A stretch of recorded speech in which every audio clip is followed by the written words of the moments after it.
Sorry, I have to go live right now. I feel like Alex Jones crying, but this is so funny that I just like had to kind of dive in there. Like, just Twitter is not quite enough for what this is, cause holy smokes.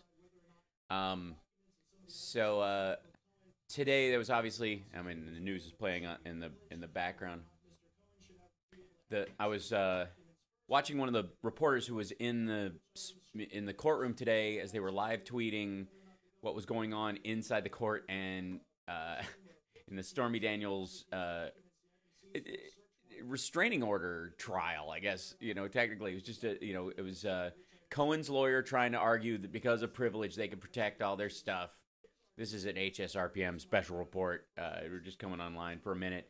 If you feel like joining it, hey, I'm really okay. I'm I'm laughing hysterically because this is so funny. Um, this is great. So Sean Hannity is the third client of Michael Cohen that he refused to say in open court. Oh my gosh, this is so. I literally like laughing till I was crying. Uh, this is this is stunning. Okay, so I'm just gonna find the person I was actually watching. The live tweet within. It was she goes under, where's the name? Yeah, Adam Klasfeld. He was tweeting this, kind of giving you the boilerplate, kind of run-of-the-mill court reporting of them coming in. Here comes Stormy. The judge asks a couple questions. People, what up? So, let's see. Hold on. I gotta type in a title for this. Um,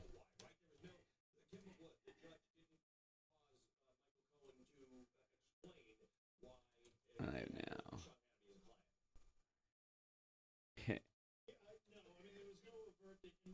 So the person who was doing the live tweeting of it is, I was following the whole chain of this because there's this corresponding Viva Sean Hannity. um there was this constant the main primary argument is privilege. Okay, so Michael Cohen's lawyer, it's always good when your lawyer's lawyer has a lawyer. um they're going into court today because they wanted a restraining order on all the stuff that the government seized last Friday from the raids on Cohen's house, his office, and the hotel room he's been staying in while while the Russians bugged his new office. I don't know what, they don't really say. They were doing minor repairs or something, but it meant he had to move out. So he was staying in a hotel. So Adam's just kind of going through this, like, I'll be tracking developments in these two cases. One's before the Supreme Court, and the other one is is in front of hold on, I've got to mute that. So over this, he goes right before he brought up this whole thing about Sean Hannity, like, before this broke, Adam tweeted this Washington Post Margaret Sullivan article that said, and this is the quote, this is the title of the article: Trump might survive firing Rosenstein or even Mueller because of how Sean Hannity and others will spin the story for him, right? Sean Hannity will run interference for the president, and even if he fires Rosenstein and Mueller, he might get away with it. This is the story in Washington Post. It was a couple days ago.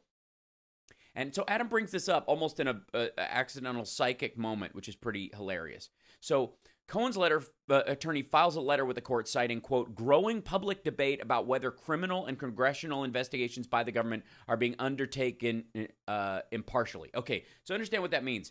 The brief from the attorney is saying the public, has this impression that Mueller's, investigation and the SDNY's investigation, both of these, the public trust is fraying because people don't trust these organizations. Okay, well, primarily, why don't they trust them?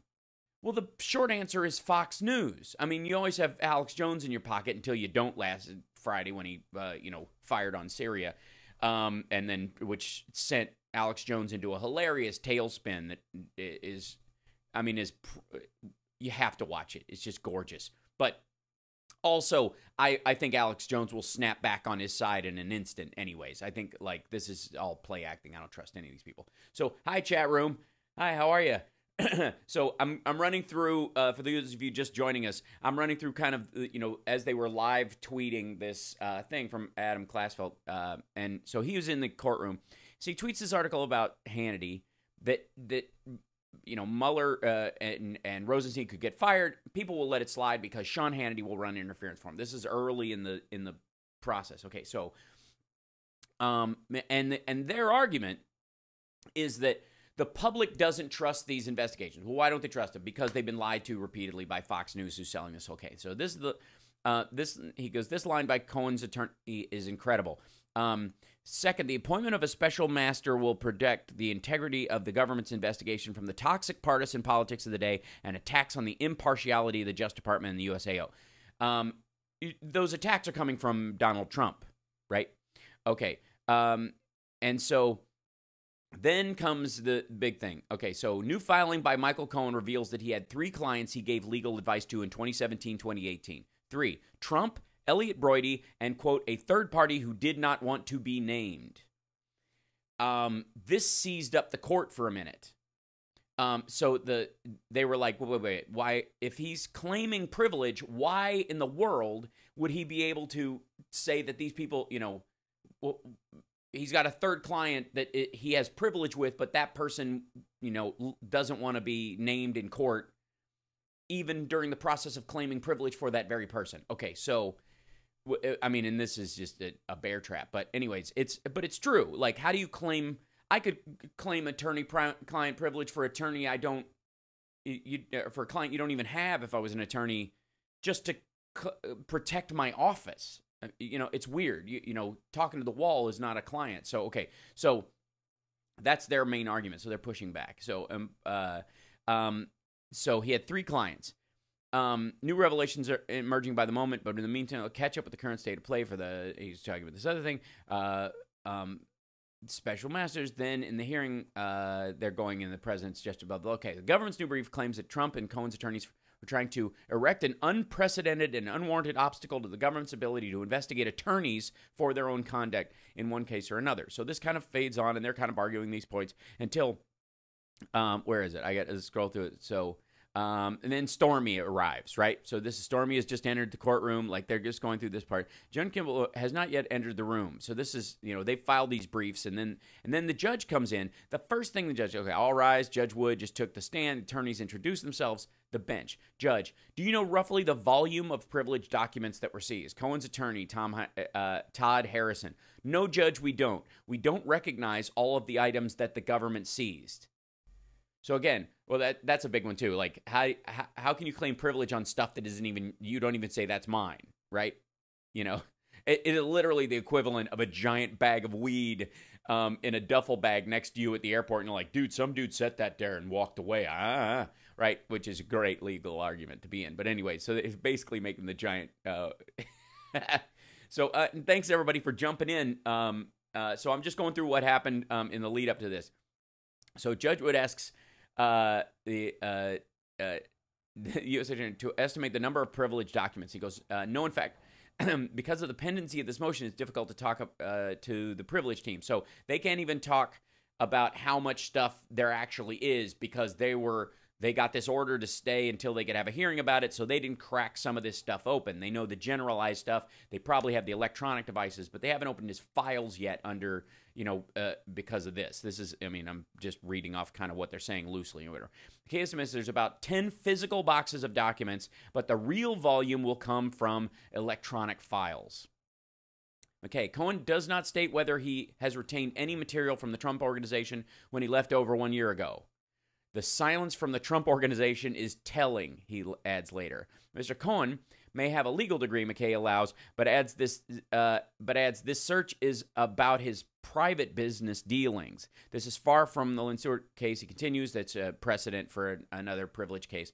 So they're arguing that he's in business with Donald Trump and that as a fixer, he doesn't enjoy attorney-client privilege. This is straight up mob stuff. They bust guys like this all the time. This is so funny. Okay, so, and again, remember, about 2 hours earlier, the guy who's live tweeting the interior, what's going on in this thing, tweets this article about how Sean Hannity will be instrumental to stopping the the onslaught of criticism that would come if Trump fires Mueller and tries to interfere with the Southern District of New York investigations. That they'll and if he fires Rod Rosenstein, for example, that Sean Hannity will be the person who, and this is well before any of this stuff starts to come out. So Cohen's other attorney.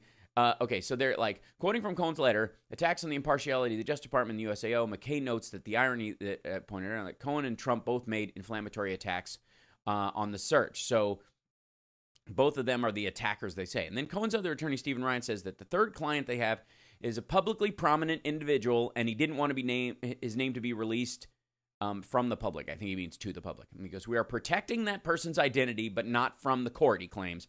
If there will be a sealed in-camera review, which means in-camera is only the judge sees it, okay? So they go into this thing, they sit with the judge without the other attorney or the other litigants in the process.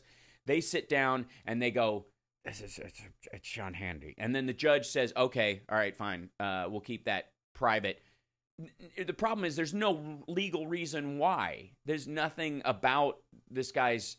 Okay, so but that's what happens. So they say they want to do this. They want to do it in camera just for the judge. And then Judge Wood wants to know what the legal grounds for withholding the client's name is. After commenting on Cohen's responsibility, Ryan says, I'm simply trying to protect the privacy of that individual. And an attorney for the press objects. They don't say who it is, but there's apparently an attorney representing the press's right to know in this hearing as well, because there's so many documents and all this kind of stuff. So this isn't even the investigators' attorneys from the U.S., from the District of New York, saying, there's an attorney for the press that's enacted says that the public has a right to know, right? That attorney, there it is. Their attorney's name is Robert Balin, who reads a citation indicating that a client's fear of guilt by association is not enough to prevent disclosure. So, the reason is Balin says, so that we, the people, and the press can monitor our institutions, which is absolutely correct. You can't, just because you've been hanging out with a criminal, you can't claim, a right to anonymity to protect yourself from guilt by association. The idea is that we have a free press so that they can put this. So, Balin's citation sounds like Viginelli, but I'll track it down in the transcript later. This is another argument. And this crowdsource request is, okay. So, then, breaking. Judge Wood rules that the name must be disclosed publicly now. Harump in the courtroom, goes on and on and on, and then boom,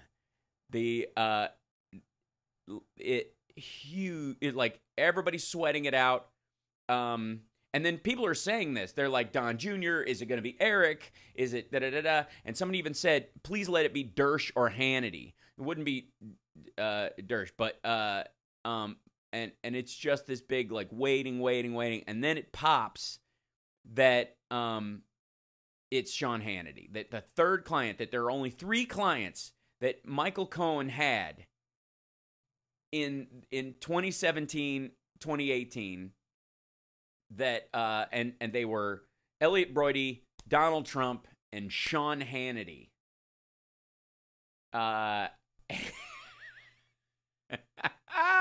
And so obviously, I mean, then I tweeted because I fell over laughing. I could not believe this.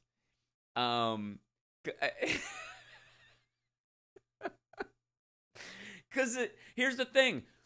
There's only one thing legally that Michael Cohen has been in the business to do other than his own kind of, money laundering stuff, and his meeting with people overseas in place as a proxy for Manafort when he was fired. There's all kinds of sketchy stuff. But the only real business this guy has is shutting up mistresses.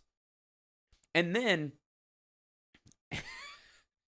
and so the fallback on this is incredible, because you have to understand that Sean Hannity has been running interference for Donald Trump on all of these issues, like in a panic, for the last year. And now we very well may know why. I'm really curious. Like, basically, Hannity's going to plead the fifth on this. I guarantee it. That he'll either make up a story, assuming that none of it will come out. But if what he was engaged in was in a criminal activity, or for God's sake, if let's say he negotiated a payment to a mistress that he had or whatever, and he used that other attorney that Cohen always uses to kind of shepherd these women into crap deals, so that their stories are they're either paid for their silence and shuffled off to nowhere, or they pay to get they take money from the Inquirer to tell their story, and then the Inquirer shelves it. All of these women, their first attorneys, that Karen McDougal and Stormy Daniels, their first attorney was this guy that works with Michael Cohen. And part of what they're looking into him for, from a Justice Department standpoint, is the fact that Michael Cohen is engaged in what's effectively legal fraud, money laundering, wire fraud, money and bank fraud, because he's lying about where the payments are coming from. He's lying about how his clients know. He's lying, he's engaging, which I actually think, like, paying somebody off to be quiet about an affair or whatever, like, whatever. That happens in life, and men and women do it. It's, that's not so much the concerning part. The worst part of the Cohen thing is, and I've got to show up this, like, we talked about it this weekend, but I'm blitzing on his names. There's just too many friggin' names to keep track of. Karen McDougal, where is this? And let's see, Karen, Stormy, other attorney. I have to look him up, because this let's see. Yeah, there he is. So the attorney who represented them initially and helped bury their stories, this guy Keith Davidson. Yeah, there he is. So Keith Davidson is this attorney that works with Michael Cohen, and if you start making noise around the tabloids, it'll I don't know how they arranged all this effectively to start with, but apparently it gets back to Trump or Cohen, or they're like, yeah, she's shopping your story, she's going to say something. And then this dude Keith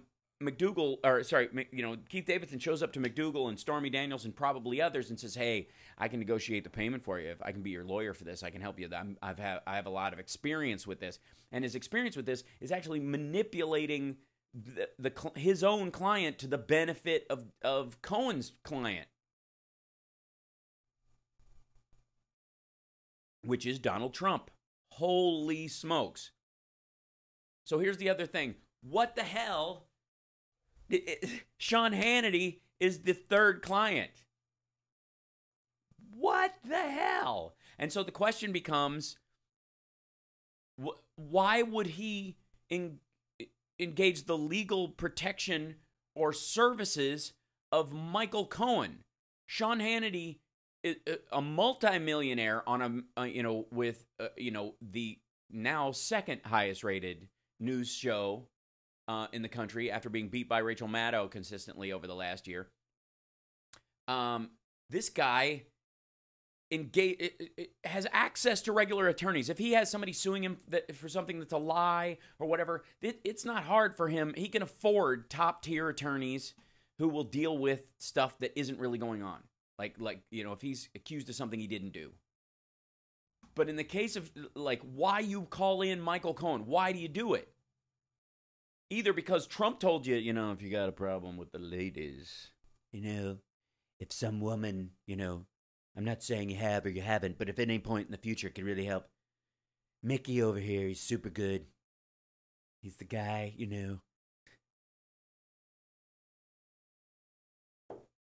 The flop sweat right now.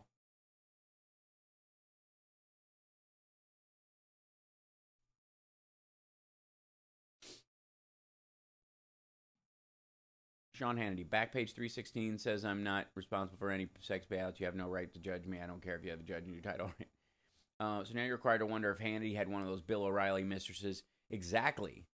Nobody was spinning Trump's stories, and Trump was talking about taking advice from him. Yeah, he's been a de facto advisor of the president this entire time.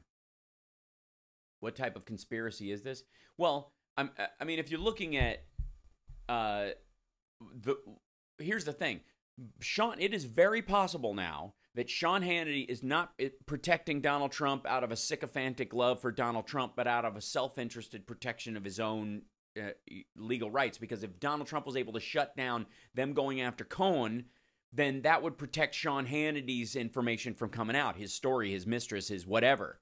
Yeah, so in this case, this all ties in because their argument was that the public doesn't trust the Mueller investigation and the U.S. Attorney's Office, for the Southern District of New York, right? That the public doesn't. And again, why don't they? Because of an onslaught of propaganda by Sean Hannity to protect Donald Trump. Now, the question ultimately becomes, is he protecting Donald Trump because he wants to protect Donald Trump? Or is he protecting Donald Trump because by protecting Donald Trump, he protects himself? Because if people because he might be an investor in something, but at the very least, by having Cohen in something shady, by having Cohen as his attorney, if they can protect, if Trump protects Cohen and keeps his stuff secret, then he keeps Sean's stuff secret. That's the amazing part of that. That is the, let's see. Let me guess, Al, are you going to catch Fox News tonight? You bet you're at. I will be TiVoing Hannity for the first time in my life. Although we might be surprised. He might be taking a Laura Ingraham vacation starting this week. I wasn't going to be on the show anyway this week. We have a previously scheduled. Jesse Waters is going to fill in for me.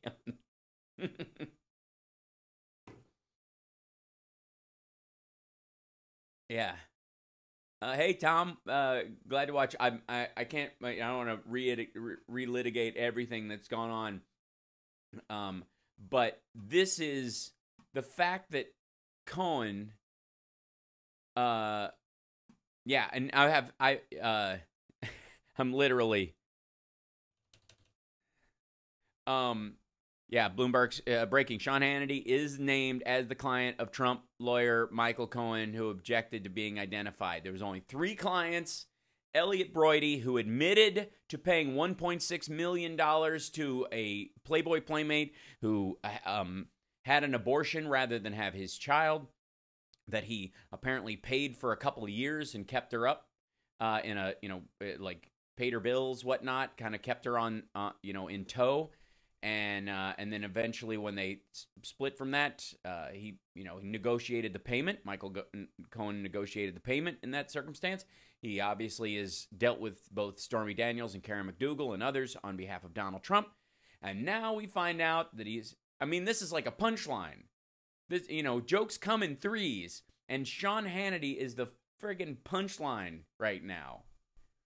And the only reason you engage Michael Cohen is to shut up mistresses at this point. There is no evidence that he has any other legal service that he provides, and that he doesn't even friggin' do it well. Because, okay, so Michael Avenatti is talking about the fact that he has that the Stormy Daniels NDA that they signed had a line on it for David Dennison and an addendum that said David Dennison is Donald Trump in relation to this contract. In the Karen McDougal one, and others, I'm presuming, in the Broidy one. So in the Broidy one, which has nothing to do with Trump, there's also a line for David Dennison to sign it. But David Dennison in the addendum to the Broidy agreement is said, in this case, David Dennison is Elliot Broidy, right?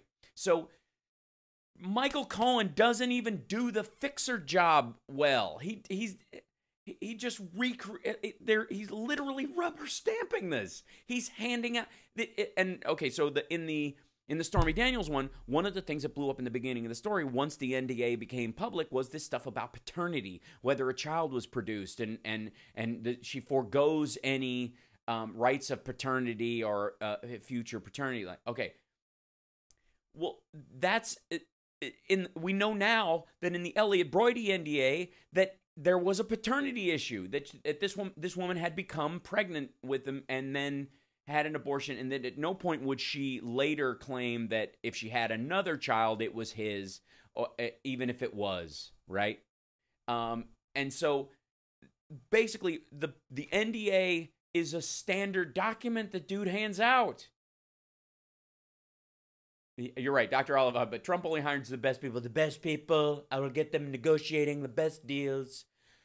And the argument that they made in court was so specious and dumb that it fell apart instantly. Literally, the judge said, no, you got to release the name of your client publicly now, this minute.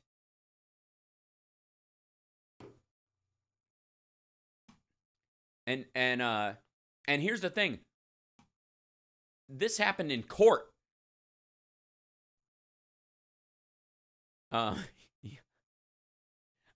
Yeah. Like literally.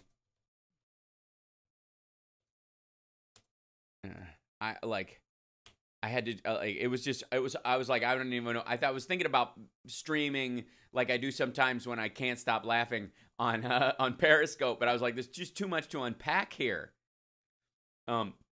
So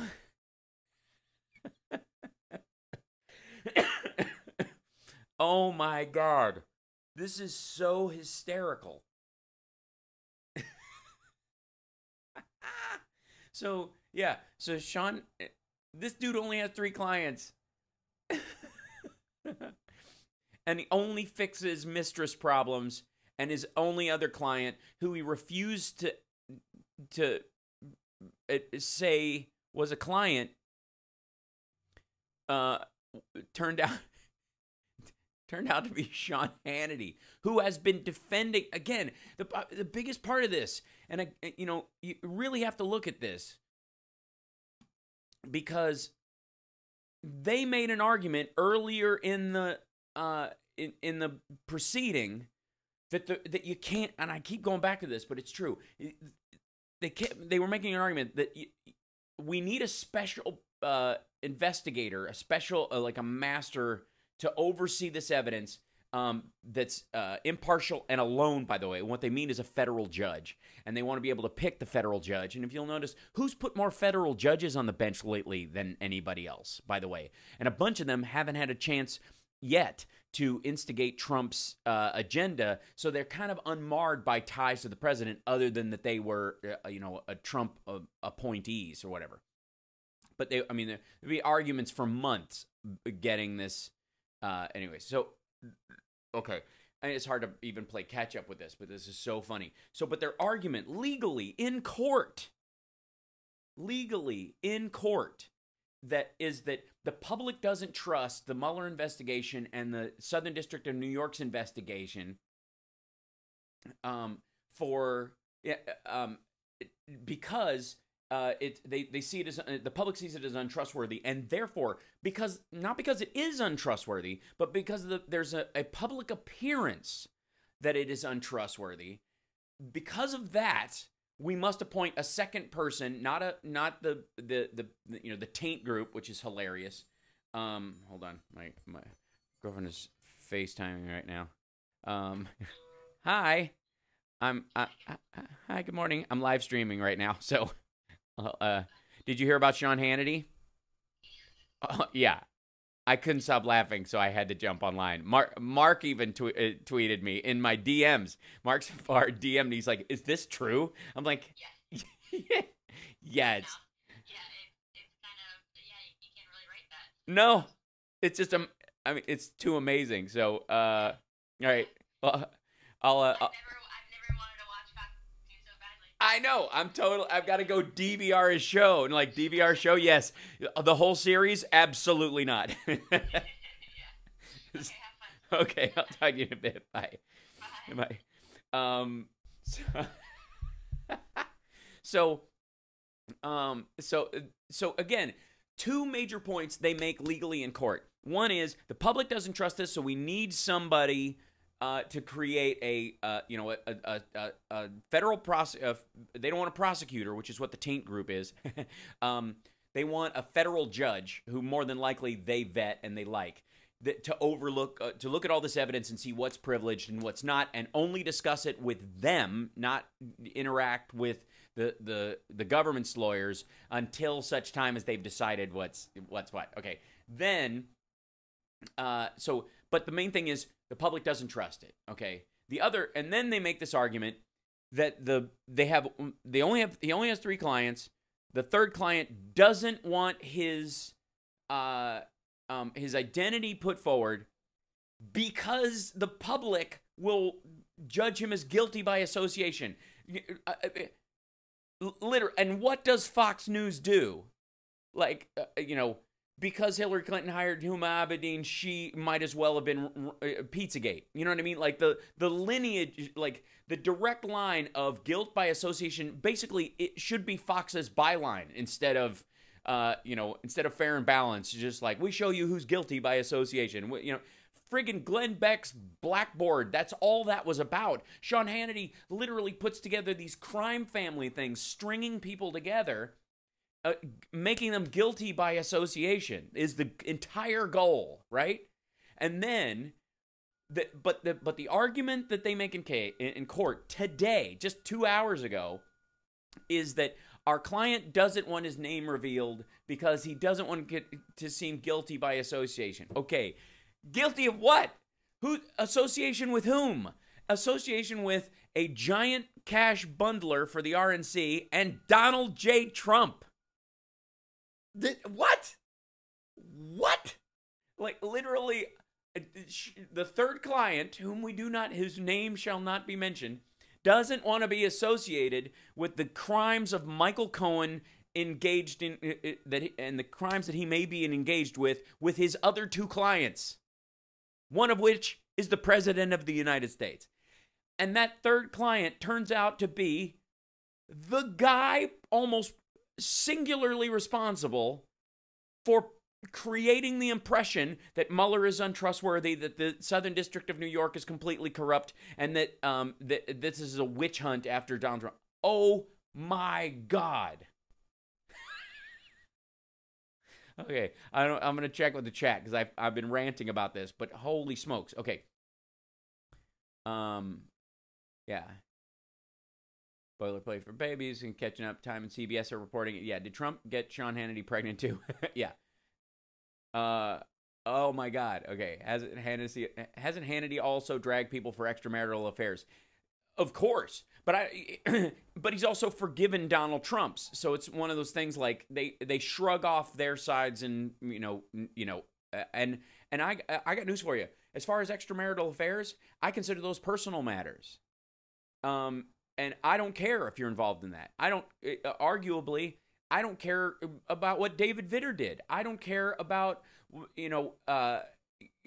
extramarital affairs and that kind of stuff. And that's your own business unless it affects the kind of moral choices. And that's why they worry about you being, subject to blackmail is the biggest danger. And now we have to wonder, is Sean Hannity subject to blackmail? Is he getting, being blackmailed essentially for this? So in the case of, these guys, the former Republican National Committee Deputy Finance Chairman Elliot Broidy and, by the way, Deputy Finance Board Member Michael Cohen, clearly that's how they know each other. The 3 of these guys. So anyway, the story it's so hard. I don't care about their extramarital affairs until it affects their moral judgment within the confines of how it would deal with other people, or if they're specifically hypocritical about it. The Defense of Marriage Act guys, for example, who think gay marriage should be outlawed and is a sin, but are 3 wives deep before they and into their next affair, while they're protecting the sanctity of marriage. That stuff is what bothers me about that part of it. if you're a hypocrite about it. If you know, that was the problem with, you know, the argument with, arguably that's the same thing that the Clintons and the Trump families might have in common, is that they have a laissez-faire attitude towards extramarital affairs interpersonally, but the public has an issue with it. So when it comes public is really the problem. No, okay. Unless, in the case of Trump, he has a prenup with Melania or his previous wives, that if they find out that he silenced women who were coming forward with affairs and there was evidence of those affairs and that gets undone, that he owes those women back. He owes them money. You know, that his ex-wives, Donald Trump's ex-wives, could sue him for more money, and Melania could, in divorce proceedings, walk away with a lot more of the business and other stuff if he violated that. So, but the big thing is that as a gay man, I'm sensitive to their hypocrisy, as you should be. Yeah, wouldn't put it past it. Your Honor, my client doesn't want to be associated with the president. He's got a reputation to protect. Okay, stop laughing. I think Olbermann has jumped the shark. Olbermann's not even really doing stuff anymore. He's doing sports now, I think, largely. Barely even tweets politics. So anyways, I just wanted to jump on to do a short, to like catch up on this, but holy smokes, this is a big deal. And I guess we'll see exactly what that thing was. Literally, when you have Chris Hayes tweeting OMFGHFS, like, oh my fucking God, holy fucking shit. Because again, can you imagine during the, I hate doing these, but can you imagine during the Obama years if it was found that that Obama and Debbie Wasserman Schultz had a client who hid gay affairs, that they were gay on the side, and they had been shutting that down for years, for example, and because seems to be Fox's fixation on Obama, so let's just call it that. But there was a third client, and that third client turned out to be Rachel Maddow, who had a straight boyfriend. You know what I mean? Like, can you imagine just the bouge? Wrap your head around that. Like, this is hysterical. The flop sweat at Fox News right now. I mean, they're going to have to put those little, like, Cuidado cones all over the place just to walk around, because you're slipping on all of Sean Hannity's flop sweat right now. He is probably in danger of choking to death on a vape pen that he accidentally sucks up. Wow. Sean Hannity is Michael Cohen's last client, third client. And there is nothing to point to in any of what Michael Cohen is doing that he provides actual legal advice. Flop sweat and brown shoe. More like brown trousers. Why did I give up drinking? Yeah, I guess I picked a bad day to stop sniffing glue. Holy smokes. Yeah, Rachel Maddow's A block tonight's going to be hysterical. Like, and here's the thing: there's a really hard issue for MSNBC and CNN. I haven't seen the CNN coverage, but CBS has disclosed this, and you know they're going to come after him with a big wet foot, but they've got to tiptoe around it so it doesn't seem like it's just news wars. I guarantee you that Rachel Maddow would laugh it off because she's obviously scared in her sexuality. Yeah, no kidding. So funny. Oh my God.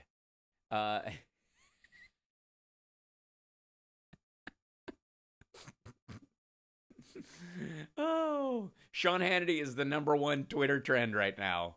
Oh my God, that's so funny. Okay, so here's Ted Lieu on it. This failure to disclose by Sean Hannity is entirely consistent with Fox News dropping its fair and balanced slogan last year. Sean Hannity accused of sexual harassment. This is probably why I needed Michael Cohen. Dear Sean Hannity, for what you put Seth Rich's family through, just remember karma hurts. That's Tony Poznansky on there. Sean Hannity doing, let's see, roll through on there. If McCabe is Comey and Michael Cohen is Donald Trump's fixer and Michael Cohen is Sean Hannity's fixer, but Donald Trump is David Zenison, then Sean Hannity is a sex-crazed panda bear. That's Eugene Goo.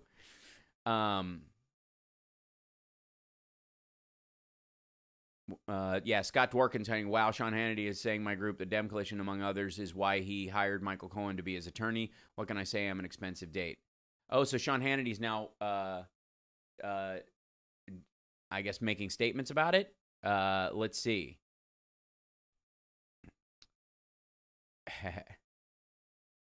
Let's see. The news that Michael Cohen is Sean Hannity's attorney is really going to ruin Hannity's credibility as a journal. Wait a minute. Yeah, right. Tribwork says, tonight the role of Sean Hannity will be played by Jimmy Kimmel. Fox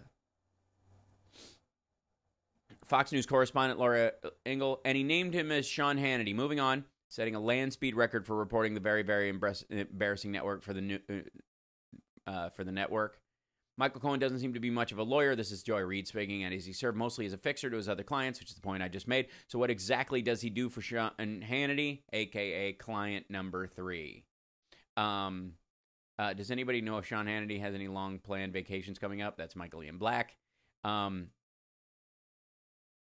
Sean Hannity's radio show is scheduled for 3 p.m. is a train wreck. The first 10 minutes was music and clips of the Comey interview. Then Hannity came on and said that he continued to play the Comey interview while he thought about whether to say something. Wow. Okay, so his statement came out on the actual radio show that he was scheduled to do. That's amazing. Sean Hannity just now addressing the announcer on his radio show. It's very strange to watch my own television network with my name in the lower third.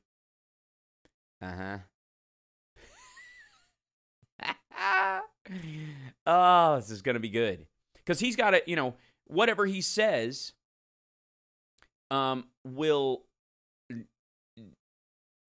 ultimately, we're going to see if any of it, it's good. We're going to know if it's true. At one point, if he comes out and does some sort of cover story, Randy Singer, who's the writer of Mrs. Doubtfire, if you don't know, who I follow on Twitter and I'm friends with, thanks to Twitter, she wrote, Michael Cohen's previously unnamed third client is Sean Hannity. If I wrote this, man, would I get notes. This is a level of... And here's the thing. There's two big issues with this that I don't know how much they'll get addressed. One is how stupid and hypocritical the defense that Michael Cohen put forward to stop this information coming out was. That's the amazing part. That's the incredible part. That this is just... That their argument was, the public doesn't trust this because the press has told them, they've told them that it's not trustworthy. Then we won't tell you who our third client is because they don't want to be associated with the guilt of these other parties. And then it turns out that person is Sean Hannity, and Sean Hannity is almost singularly responsible for I'm repeating myself, but this is just, I can't, this is exactly this. This is exactly this over and over again. Here's Fox News reporting during Shep Smith's program that Michael Cohen's third client was owned. Here it is. Hold on. Have we learned anything new? We have learned a lot new, and they are still going inside federal court right now. The federal judge in this case ordered Michael Cohen to be here in person to answer questions directly related to who his clients are. She wanted to know how many he had and exactly who they were. Now, Cohen's legal team complied and named names this morning, sort of, in a court filing, as requested by the judge, submitting a short list of 3 names. President Trump, GOP fundraiser Elliot Broidy, and a third person that they did not identify at today's court filing. Now, in today's proceedings that are underway right now, Stephen Ryan, one of Cohen's attorneys, was asked by the judge to specifically name the other name because they said it would not Fox News attorney-client privilege to withhold that name. And he stood up and named him as Sean Hannity. So moving on to the rest of what's happening today, there has been a good deal of back and forth filings over this issue since last night. Moving on. So he did name him as Sean Hannity. Sean Hannity! Sorry. Moving on. Sean Hannity says he hired Michael Cohen to get dirt on liberal groups that were leading a boycott of yeah. Okay. Yeah, keep saying that until the paperwork comes out. He can do that. Who did he do? What? Then what did Cohen do? We're gonna find out that that's true, and then we're gonna find out that he actually hired Cohen. Just hooked him up with Cambridge Analytica, and that was part of the reason why he went to Prague last year. Or Prague a year and a half ago. Unbelievable. So yeah. So. Anyways, I'm gonna sign off. You guys can go back to watching the folding, the unfolding saga that is Sean Hannity being pantsed on national television, because he turns out to be that. If you missed any of it, watch you can roll back and watch the video or whatever. Don't forget to like and subscribe to the channel. We're here every Saturday for our regular show. I'm gonna do more pop-ons like this in the future, especially as stories like this come up. Anytime I find myself nearly pissing myself with laughter while watching the news, I'll try and hop on and do this. But yeah, enjoy the unfolding Hannity schmanity. Oh my gosh. We'll see you next time. Bye-bye.